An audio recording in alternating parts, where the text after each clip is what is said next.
talk about the choices when soloing. You know, I received a really good email question. I have to send a shout out and a thank you to Tramp Pip, P-I-P. Thank you so much. He sent in a question. He asked, do we need to stick to one scale or do we need to shift over the chords? And it's a really good question. The answer really depends upon what you're trying to convey, what emotions you want to get across, what types of sounds you want to create, because it's really all about the sounds. And there's really not a right or a wrong answer. So this video is about the two choices that you have when soloing. I'm going to go over both of them. I'm going to teach you these concepts over a jam track so you can see musical application and you can see how both work. Because whether you do one or the other, it's totally up to you. And one's not necessarily better than the other. They're just different. You have all these wonderful choices on this instrument. Now we're talking about there's two basic choices you have when you're soloing and improvising, okay? And I'm going to break them down. The first choice is you play what I call what relates to all. And what that means is that no matter what chords are going over the progression, you are playing the same scale, the same mode, and you're staying on that scale or mode no matter what the chord change is, no matter what the chords are in progression. You're playing what relates to all. That's one way of doing it. The second way of doing it, or your second choice, is what I call treating each chord as a separate event. And what that means is you're playing over the first chord, but then when the next chord comes up, you switch. And you maybe choose a different scale or a different mode, but something that relates to that second chord. So you kind of abandon some of the choices you were doing over the first chord and you play what relates to the second chord. Next chord comes up, again, you could switch again. And you're treating each chord separately, what relates to that specific chord. So those are basically your two choices. Again, one is not better than the other. They're just different. And they're not mutually exclusive. You can play what relates to all for a while and then you can, switch and play, treat each chord as a separate event. All right, they're going to give you different sounds. The playing or treating each chord over a separate event tends to give you a little bit more of a sophisticated sound, and you might find that desirable. How do we apply this and make music and create music? Well, the first thing you have to do is determine the key that you're in. That's pretty important, but that's just the first step. The biggest step is you have to know the chords that you're playing over, right? If you're familiar with my lessons, I say that all the time. It's the chords that give you the complete roadmap to what you can use solo and improvisation-wise. Especially if you're treating each chord as a separate event, right? You got to know the chords in order to do that. As well as what relates to all, you still need to know the chords to know completely what relates to the chords as far as all your options. So it's the chords that give you the full roadmap. So you know the key we're in, you know the chords. Okay, let's use an example. 2-chord progression. E minor to B minor. We were in the key of E minor and it was a simple jam. And this is really important when you're first starting this, like treating each chord as a separate event and experimenting, because you want slow moving chords, a couple of measures on each chord. You want the chords to be not very complex, just simple basic chords, because the more intervals in the chords, the more it kind of limits your soloing options. So you want simple chords, just a couple of them, right? If you have 10 chords in the progression, right, you're going to be really fighting it at first. Just keep it really simple and basic at first, like this jam track. 2 chords, E minor to B minor, slow moving chords, lots of time on each chord. So you know the key, you know the chords. The next step is you have to know what options are available to you, right? When you're in minor key, let's first look at what relates to all. When you're in minor key, 95% of the time you could use minor pentatonic and blues over all the chords. Minor pentatonic and blues relates to all. We're in the key of E minor, so E minor pentatonic and blues scales over all the chords, or in this case both chords would be fine. That's one choice with what relates to all. And then also when you're in minor key, usually, again, 95% of the time you could use a mode over all the chords. And it's usually either the Aeolian mode or the Dorian mode when you're in minor key. And how you know which one to use, you have to look at the 4 chord. In this instance, there is no 4 chord. So that immediately tells us we could use E natural minor, or E Aeolian mode works over both chords. That relates to all. So 2 choices right off the top for relating to all is you could just stick with E minor pentatonic and blues, and then you could also use E natural minor, E Aeolian, and play both of them over both chords and come up with some licks and see how that sounds. Moving over each chord, I was changing, right, the scale or the mode over each chord, and I was also targeting notes and landing on certain notes of certain chords, of the chords when they changed, and that's treating each chord as a separate event, right?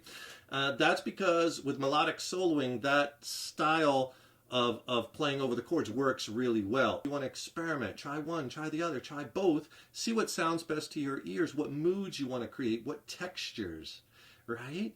And it's just great when you kind of see all these different options to choose from instead of just saying, well, I'm an E minor, I'm just going to play E minor, pentatonic, and blues, right? No, I'm going to examine the chords. I'm going to find out what relates to all. I'm going to think about what treating each as a separate event. So before I get into the playing aspect, let's just go over treating each chord as a separate event real quick. Okay, so we have an E minor chord and a B minor chord. So on that E minor chord, I would play things that relates to that E minor chord, E minor, pentatonic, and blues. E natural minor, E Aeolian. E Dorian also works over minor chords, if just over that chord, not over the B minor chord, just over the E minor, treating each as a separate event, right? But then when it switches to B minor, I abandoned all that E minor stuff, put it to the side, and I chose what relates to the B minor chord, and I used B natural minor, B Aeolian mode. I could have also played B minor pentatonic and blues, B Dorian, because that relates just to that chord. I used a B minor 7th arpeggio, I believe. I'll show you that in a minute too. And then when it changed back, I shifted again back to E minor. And I kind of phrased it where I connected it, because you don't want your playing to sound very disjointed, and that's kind of what takes a little bit of time getting used to this, because you got to listen for when those chords change, so you change what you're doing, right? Change the scale, change the mode over each chord. So we're going to start off really simple with these examples. We're going to leave lots of space, do lots of string bends and vibrato, and really kind of set ourselves up for the next lick, you know what I mean? At first, you know, you'll have to think about this and try to set it up very methodically, but as you get more and more used to it, you know, your playing will become more organic and your ear will take you to all those hip notes. E natural minor scale, this is on the A string root. Start on that E note. This is movable, 7th fret A string. That scale.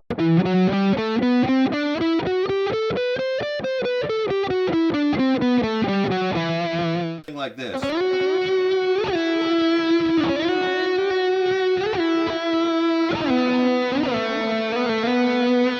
Okay, so what I did there was, at first, I was playing an E natural minor. I was using this E natural minor scale, which I showed you before. I was landing on that E note, but then I listened, the chord changed to B minor, and when it changed, I changed to that B natural minor. I said that natural minor scale is movable. Well, we're moving it to B minor, so just find your B note on the A string. Here it is at the 2nd fret, and you play that same shape.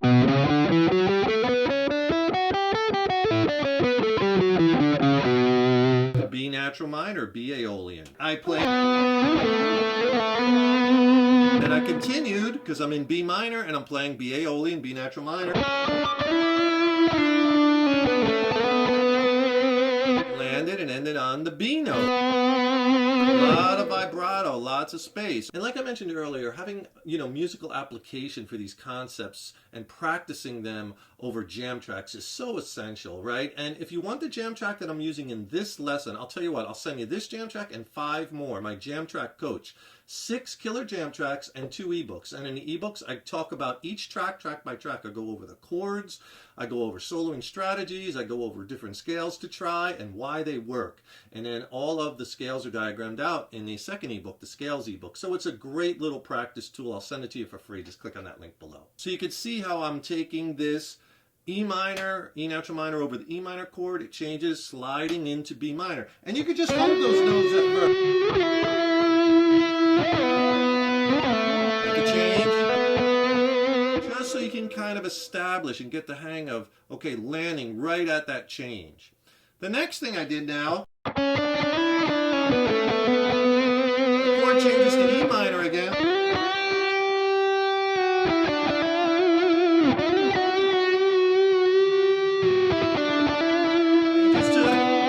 See, it changed to B minor right there. I landed on a B note again.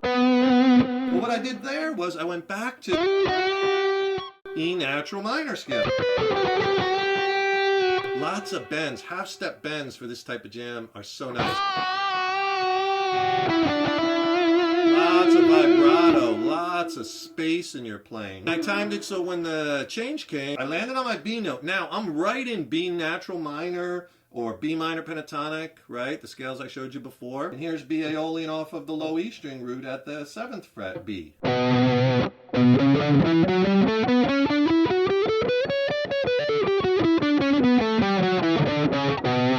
what I did there was I played a B minor 7th arpeggio. And that shape looks like this.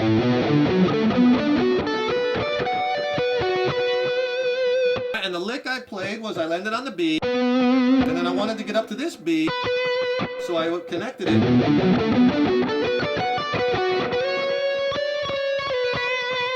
I had a little extra time, so B natural minor, and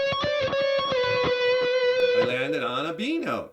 All right, so again, shifted to B minor over the B minor chord, B Aeolian mode, B minor 7th arpeggio. Now the chord changes to E minor, and I actually, this time I went to E minor pentatonic and blues just for something different, because using those 7-note diatonic scales are awesome, but then when you switch to minor pentatonic, or vice versa, and you're only using a 5-note scale, it sounds really cool. Or if you're using minor pentatonic a lot and then you switch to the 7-note scale, it's different because you get those half steps. So that switch is very nice and pleasing to the ear. E minor pentatonic and blues, your basic box shape, you know. You probably know this one off the 12th fret, low E string root.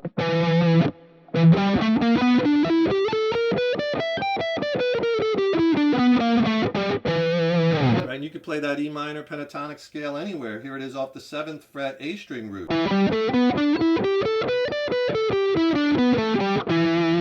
I think I played a lick.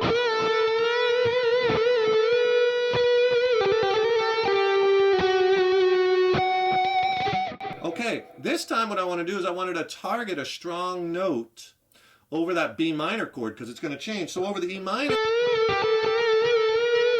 is bending to that blue note. Sliding. Now there's where the chord changes. I chose this F sharp note. That's a very strong note in B minor. That's the 5th of a B minor chord. Those roots, those flat thirds when it's minor, fifths, flat 7, minor 7, those are very strong notes to target. And then I dotted the I by grabbing the octave. Right? So I was playing F sharp octave, 12 notes up. And then I had some time, so I did a lick like, because I was in B minor, so I took this same B natural minor scale I showed you down here, just 1 octave up, you know, everything 12 frets up. But shifting from minor pentatonic to a strong landing note, F sharp over the B minor chord, and then going into B natural minor. You even do bends. Landing on B, getting ready for the next chord. So you see what I'm doing here? I'm listening for the chord changes, and then I'm making some musical decisions. Do I want to play what relates to all? Because I could have just blasted E minor pentatonic over everything, right? Or E natural minor over everything. But I wanted to move my playing with the chords and then throw in some minor pentatonic and blues, right? That's kind of what I like to do. So you can see you target those chords and then pick target notes, knowing the notes of the chords, so important too, right? And pick those strong landing notes. You can make huge solo statements. So those are the two choices that you have when you solo. It's entirely up to you. Neither one is right or wrong. Do what sounds best to your ears, but experiment with it. I cannot say that enough. Application and practice over jam tracks. Make sure you get my jam track coach, because you'll get this jam track and 5 more. Click on that link in the YouTube description box below.